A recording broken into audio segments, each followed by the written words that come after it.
kind enough to join us on short notice because we don't know what we're talking about with Johnny Manziel. He was suspended, but the NFL is pretty close-lipped on this. Did he fail a drug test, Mike?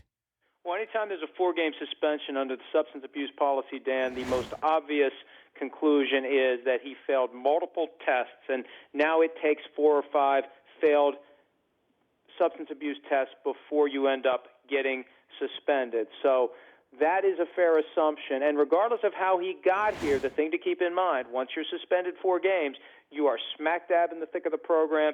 You have multiple drug tests per month unannounced that you have to pass. You have a treatment plan that you must respect, dot every I, cross every T. And the next time you make a mistake, it's a 10-game suspension. And the next time after that you make a mistake, positive test, failure to comply with your plan, etc., it's a banishment for life with the ability to apply for reinstatement after 1 year. So if he's serious about getting back into the NFL, this is put up or shut up time because he's going to have to comply with the letter of his treatment plan. He's going to have to produce not positive but negative urine samples on demand, and if he fails in any way, he's going to be closer and closer to being out for good. But he's also looking at another suspension, I have to believe, Mike, if he signs with another team, right? Well, you got the personal conduct policy in play as a result of the pending assault charges in Texas. And remember, the NFL no longer sits back on a first offense and waits to see what the criminal justice system does and defers if there's just probation or a diversionary program, and they'll issue a small fine or a limited suspension like they did with Ray Rice.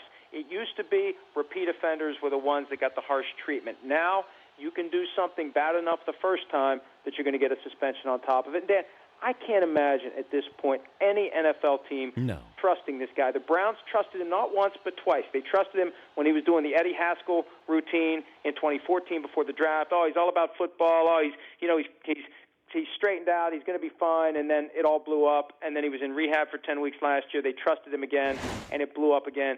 I can't imagine any NFL team out there at a position like quarterback would roll the dice on Johnny Manziel no matter what he does going forward. One other thing, I was just talking to McLovin about this. I talked to somebody yesterday who said you guys were making a big deal over Andrew Luck's salary, that it's actually a team-friendly contract. Is that possible with Andrew Luck? Well, it is. I mean, even though it's the biggest contract in NFL history, Dan, you look at where the quarterback market's been the last few years, it hasn't gone up much, above $20 million a year. Luck gets about $23.4, $23.5. It should be north of $25 million easily when you consider where the salary cap is.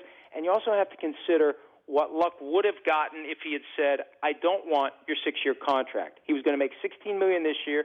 He would have made about $25 million next year under the franchise tag, $30 million the year after that, $43 million the year after that. He traded 4 years and about $114 million for 6 years and $139.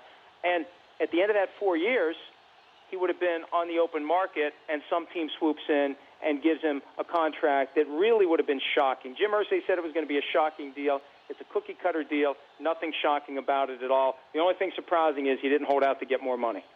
Thank you, Mike. Have a good weekend. All right, you too, pal. That's Mike Florio, Pro Football Talk. The Dan Patrick Show, weekday mornings on Audience.